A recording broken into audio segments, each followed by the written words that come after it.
What's up YouTube? It's the Big Bad Wolf, Wolfman3663, here today with my Mass Saiyan deck profile. Someone in the comment section of a previous video asked me to do a Bardock deck profile. I have two Bardock decks that I've made. This is the first one, and I've pretty much made this an all black deck because the cards use Overrealm and Dark Overrealm. So it'll be easier just for all the cards in the deck to be black. But the leader card is the Mass Saiyan, and its ability is once per turn, you send the top 3 cards of your deck to the drop area. If you place a black card in the drop area with the skill, this card gains critical, which means it sends the cards from the life to the drop area instead of your opponent's hand. And for any other color, it gains an additional 5,000 power. Being that that's not going to be the case, this card is always going to be 10,000. And when your life is at 4 less, you may draw 2 cards and flip this card over to awaken it.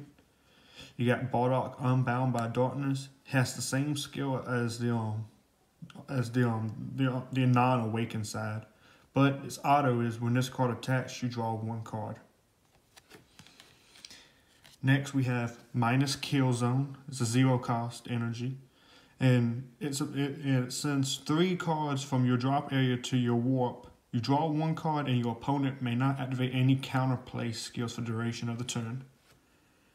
I have 1 of them. I have 2 Purunga's Dragon Balls, which they're for energy only.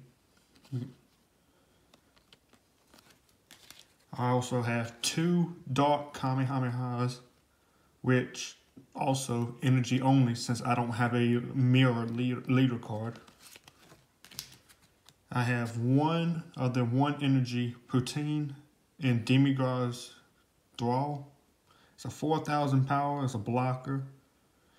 And when you play this card, if your leader is a Demigod, place up to 2 from your top of your deck into your drop area, which I don't have a Demigod leader. So basically, this is just used for combos or even energy. I also have 1 Toki Time Creator. It's a deflect card. It's not affected by counterplay skills. And when you play this card, you may choose up to 1 on the top 1 card. You may place it on the top of your deck. If you do so, choose up to 1 black battle card with 3,000 power from your deck and play it, then shuffle your deck.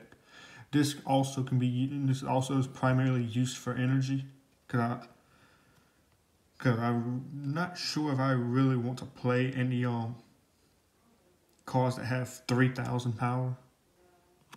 But anyway, next we have 4 No Escape Son Gokus.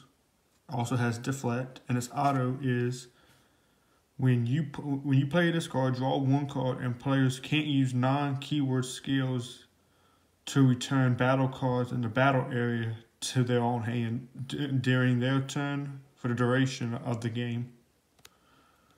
As I said, we got 4 of them.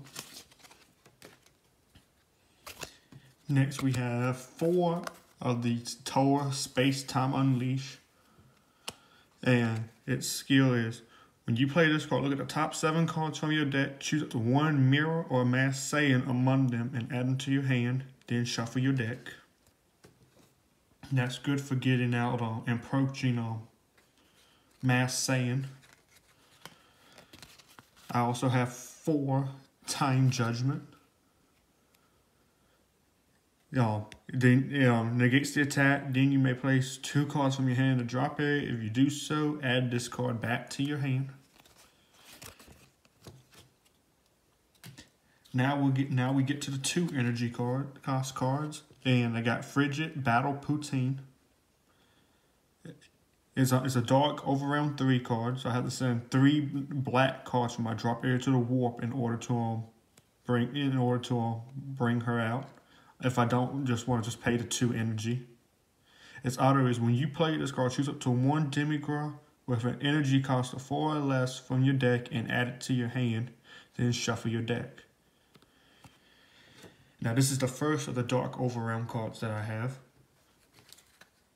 Next up, we have 4 Supreme Kai of Time World's Protector, 2 energy, 12,000 power.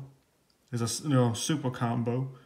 When you combo with this card, if there are 5 or more cards in your warp, draw 1 card and this card gains plus 10,000 combo power for the duration of the turn. You're only allowed to have up to 4 super combos in the deck. Next, I have 4 Crypt Blade Trunks. Is another cost 2 energy, and has overround 2. Send 2 cards from your as long as you have at least 2 cards in your drop area, send it to your warp and you can bring him out. Overround and Dark Overround can only be used once per turn.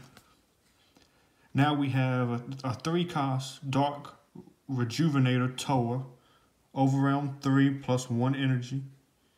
Its auto is when you play this card with Overround, choose up to 1 of your battle cards with energy cost of 2 or less and switch it to active mode.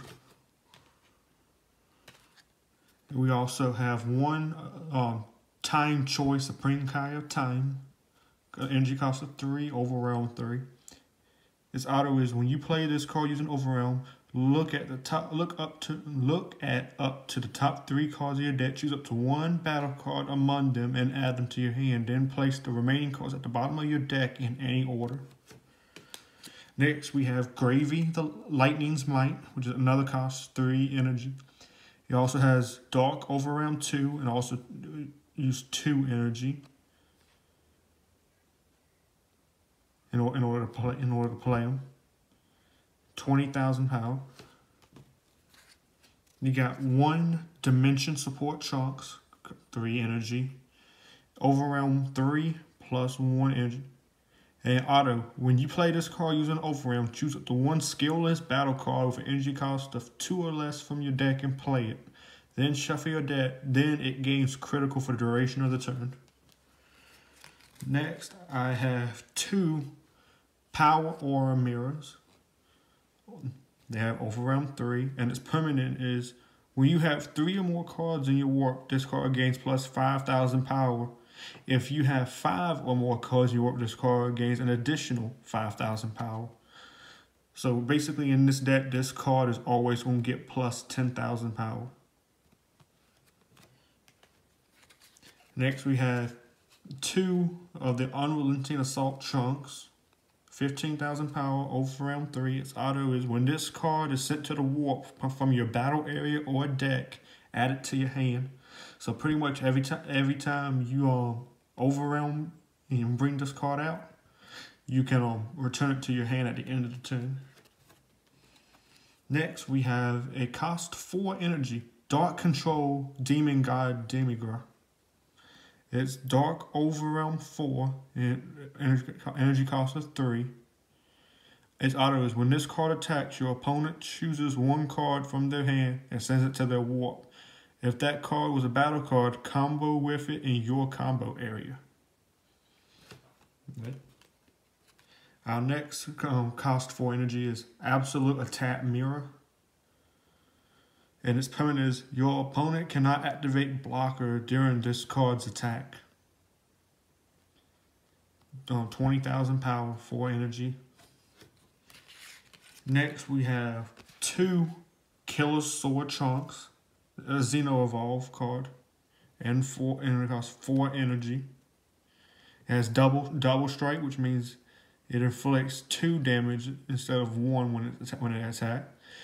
When a card evolves into this card, choose up to 1 battle card in your warp with an energy cost of 3 or less and play it. Next up, we have 2 Approaching Threat Mass Saiyans.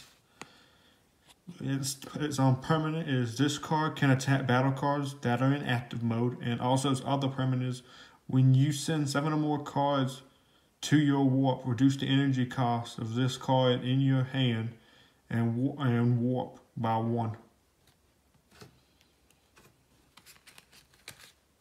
Next, we have 3 Umbral Invitation Toa. another Dark Overrealm card. Dark Overrealm 4 with 1 energy. Its auto is, when you play this card, choose up to 1 battle card in your opponent's battle area with an energy cost of 3 or less and gain control over it. Next, we have 2 Dark Plots, cost 4 energy, and choose up to 1 battle card in your warp with energy cost of 4 or less and play it. If you use this skill to play a battle card with Overrealm, choose up to 3 of your energy and switch them to active mode. Now we get to the cost 5 energy. We have Invasive Power Mirror, Overrealm 5 plus 1 energy. It has double strike, so it does 2 damage instead of 1 when attacking. And last but not least, we have 2 Dimensional Banisher Fu. It's Overrealm 5 plus 1 energy. It has double strike, and its auto is, when you play this card with Overrealm, choose up to 1 of your opponent's battle cards and send it to their warp. Now there you have it for my Mass Saiyan deck profile. If y'all know any cards that be able to help me out better, let me know in the comment section, and I'll see you with my next deck profile, which is also going to be a Bardock one, and it's going to be the Bardock leader that you get from Clash of Fate. So the recent one that I have attained in the last box opening. So like and subscribe for more Dragon Ball Super content, and I'll see you next time. Adios.